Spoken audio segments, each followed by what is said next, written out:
About 5 years ago, I called David Swedlow, and talked to him about the possibility of a men's group that was associated with men learning how to cultivate feminine power.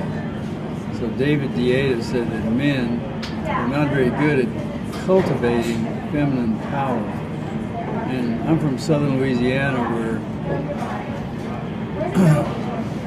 the people don't talk like that, they don't think like that. So we have been cultivating feminine power now for 5 years, and I've got some things to say that in reporting, like a weather report, to indicate that we've made some real progress, and I think David will too.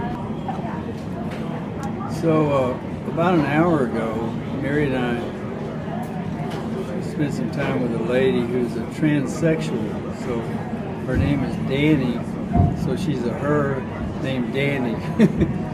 And so where I was born in New Iberia, Louisiana, things like that weren't very acceptable. So I'm thrilled to be a 79-year-old guy who can have 6 children, 4 boys and 2 girls, and one of them is gay and living in San Francisco, and there's no negative energy associated with the choice that my children have made about their sexuality. So this lady that I met up with today to collect a book that I had lent her was actively being a girl, pretending to be a boy because it feels good. And I just finished Bruce Jenner's book about Caitlyn, The Secret Life of Caitlyn, and I was just amazed on every page how Bruce Jenner was able to say, it was not okay for me to be a boy. It was not okay for me to be a boy. It seemed like it was okay because I was winning the decathlon. It seemed like it was okay because I was a father and a grandfather and a husband and a friend of guys playing golf and so forth. But it really wasn't okay down at a certain level. So I've been working really hard for the last year or so to try to point the spotlight on the things that can really make a difference for my species. Not like soccer or football or mahjong, but like something that really make a difference.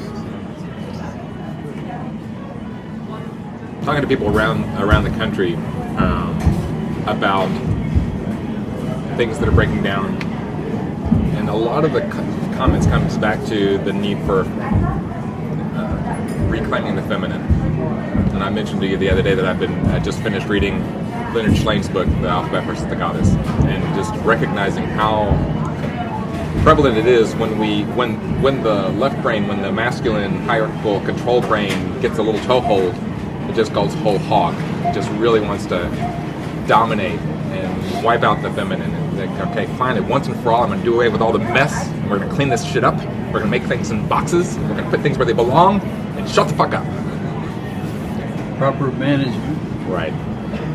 And how much we're starving for that. I have no doubt that issues with gender and transsexual and gender identity have to do with the need to express the feminine, and we don't know how.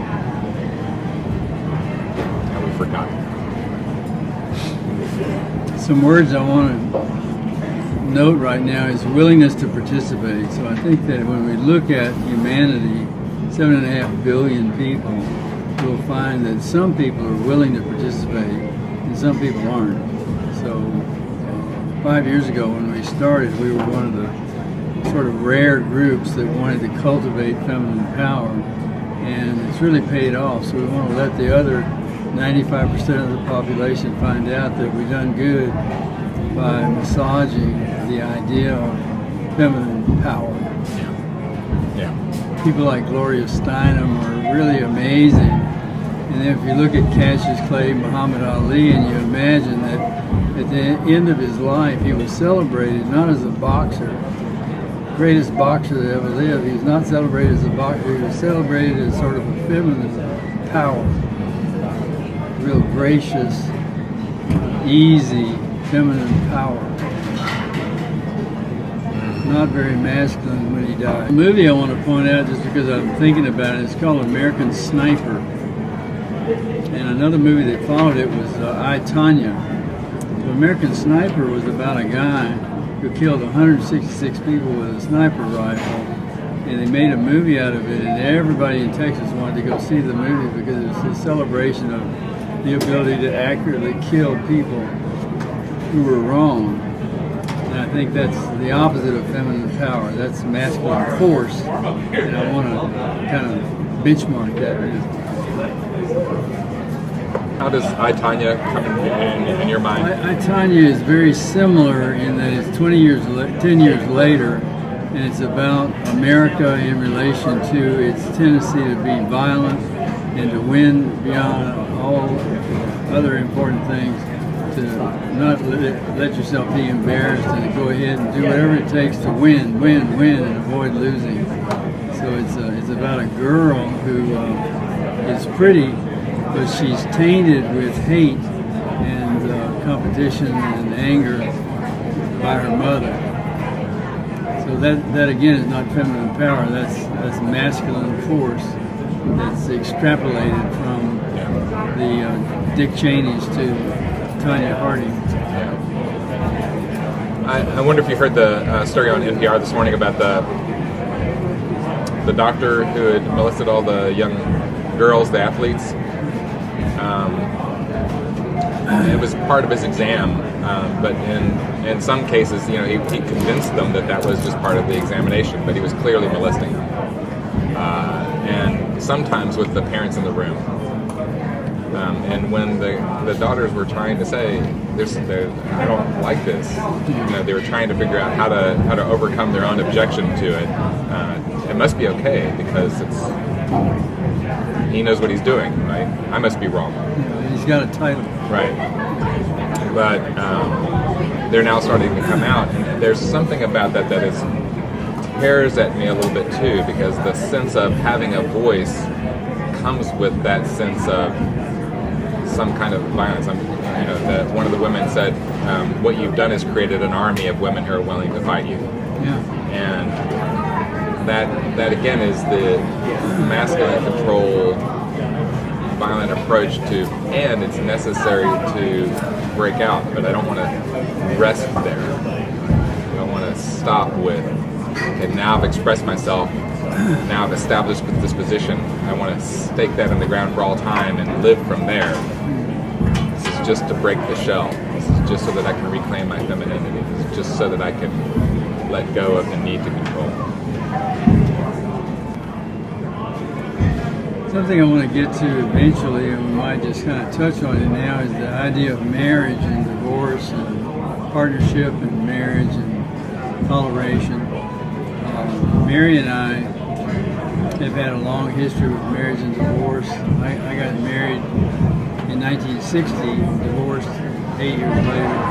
Married in 1968 and divorced 17 years later. Married 1986 to marry and then divorced through mediation 12 years later. And so Mary has been married to a fellow named John Luker and divorced. And so we have a lot of history with coming together, separating, coming together, separating, coming together, separating. And the question is, how can we best massage the idea that the woman is like the left foot and the man is like the right foot, and it takes both the woman and the man to go anywhere. I really like that saying, like he's the left foot, she's the right foot, and in order to go somewhere walking, we have to have both of them. So I love the idea that whether we're homosexual or heterosexual or transsexual or whatever, I think we need the other sex in order to maximize our study of what it means to be human. When you put a bunch of guys together, like in the Army or a hockey team, you get very limited education. Yeah. And there's a piece of it that I think is important, right? It's not one direction always is the best. It's how deeply can we go in that the hierarchy is is useful. The hierarchy helps, and then it becomes the shadow aspect of it becomes the dominant aspect. It's time for it to flip and go the other direction. And if you don't allow that, so in the military, there's a lot of possibility of or in science, really delving deep and understanding something. But then to try to stay there and not integrate it, and not let the feminine come in and influence that, is where I think that we run into problems. Yeah. Eve Ensler is really so great in talking about that, and I'm totally convinced that we've maximized Homo sapien to a point where if we don't bring in the young girl, the 16 to 24-year-old girl that we're treating very badly in the world. We look at pathology in the world, the way we treat young girls is just horrible. And so when we hurt somebody, we have to hurt ourselves first. So I want to point out that one of the reasons I don't want to hurt girls is because I don't want to hurt my girl. I want to keep my girl healthy, my silliness, my femininity. I saw on a book cover the other day that the book was called Sexy Feminism, and the author said that it was quite common for the sexiest person in the room to be a feminist. So you look at the way it's been being played all over the world, and men have been saying that the sexiest person in the room is not a feminist, but what is a masculinist? Yeah.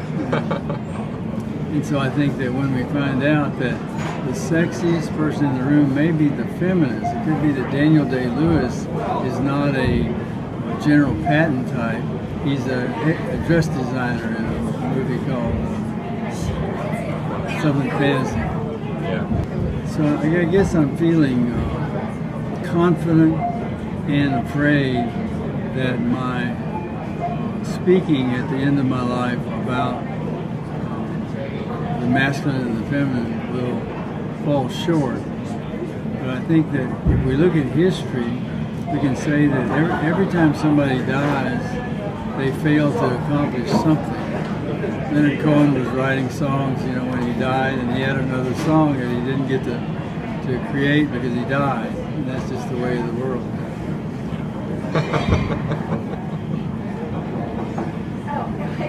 I like the idea that we're born and we check a book out of the cosmic library to continue writing, and then when we're done, it puts back on the shelf until somebody else picks it up to continue that story.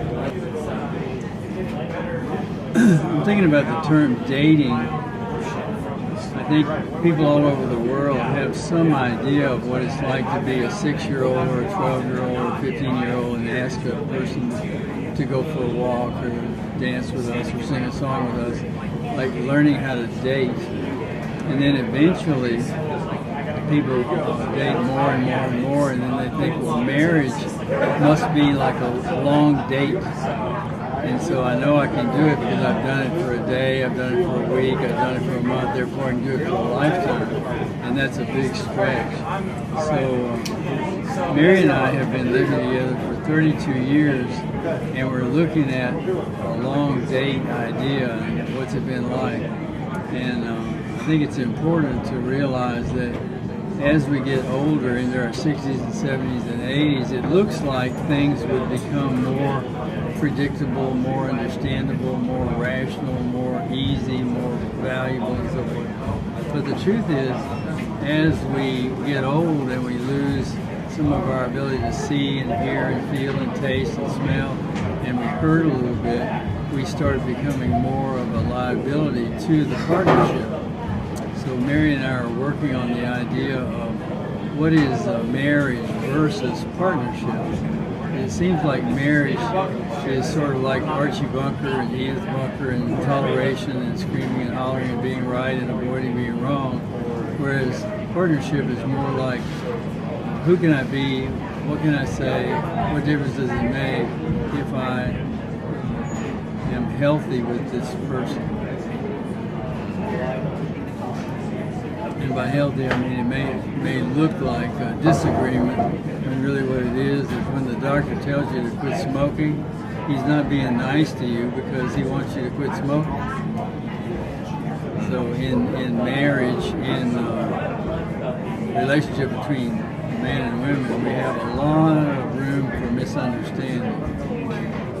Yeah, it occurs to me that when we talk about the difference between,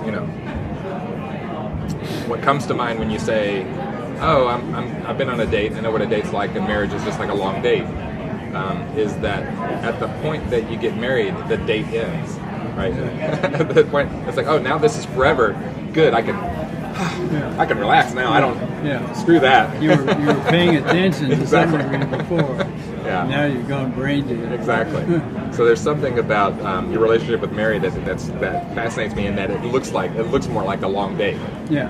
It's like, we don't know what tomorrow is, but right now, here we are. And there's something beautiful about that. And I think it's difficult for people to see that change happens. When you put on the rings and you say, "This is forever," they don't know that, I've changed the story now. Oh, God. I think that young man may want to ask you a question. Do you have a question? Sorry? Do you have a question? I have several. Oh, several. Just your conversation about me earlier in the We don't know the how loud discussion. we're talking. Loud enough for me to pay attention. Indeed. Yeah. I'm Jeremy. Hey, Jeremy, I'm David. David, it's a pleasure. Yeah, pleasure. This is Ed. Ed, it's a pleasure to meet you. I honestly, at the beginning of the conversation, just wanted to thank you guys for even having this conversation. I think that these sorts of discussions create a better world for us all to live in. Just having the conversation, just saying the words, and just even considering the things you guys are considering, I think makes the world a better place. I'm going to show you this book and see what you think about the title.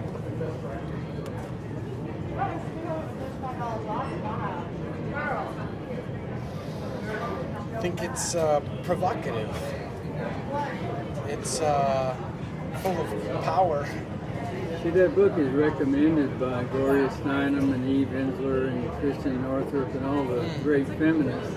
And the title of the book is kind of shocking to the average viewer. Yeah, I would imagine so. Probably a lot of men that don't have connection to their own understanding. So you can imagine that the author wrote the book, and they had the whole book, and they didn't have a title at all. So the question is, what can we call this book that would cause people to pick it up and look at it? And so I have a friend who wrote a book called How to Transform Your Life by Telling the Truth, and nobody would even look at it. So he called it Radical Honesty, and everybody wanted to read it, and now it's a real popular book. So this word, pussy, is real important because we go to war, we kill people. O.J. Simpson, really gets in a lot of trouble over that word, and all it is a sound. Yeah. Well, it also has a lot of semantical history. A lot of power has been wielded with that word in a lot of different kinds of ways.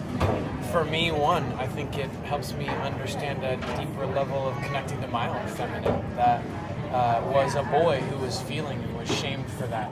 Where you're being called that word as this, kind of a jab with a feeling of hurt, right, behind it. How Pain. dare you show your femininity? Yeah, right. This own fear of self, right? So it lashes out to be that thing that's threatening, right? But yeah, I'm sure it's an interesting conversation that you guys have brought up, and again, I have my own thoughts that I won't espouse at the moment. Hijack your time, but I'm actually writing a book called Being an Empath, and making a documentary on men's mental and emotional health. Oh, very good. Yeah, it's my own story, really. Do you have a card? I don't. Okay. I do everything digital. Yeah, I do as well. Excellent, but I'm happy to give you numbers, search numbers, or anything like that. I would love to do that. Yeah, and I'd be keen to interview you for my documentary if you're open to I it. would recommend it. Excellent. I'm sorry to interrupt you, gentlemen. It's a pleasure. Wonderful talking with you, and I'll look forward to talking with you again real soon. Something that happened is you kind of winked at me and I winked at you, and then we just kept going for a long time, and then I pointed David over there so we could see if there's anything in the environment that would be useful to the future of our species. I've got some ideas around that as well. I've been Yeah. skiing for 46 years, and I get on a chairlift and have a conversation with someone on a chairlift for 5 or 10 minutes. Yep. And usually it's one they never forget. Yeah, indeed, I imagine. Gentlemen, have a great afternoon.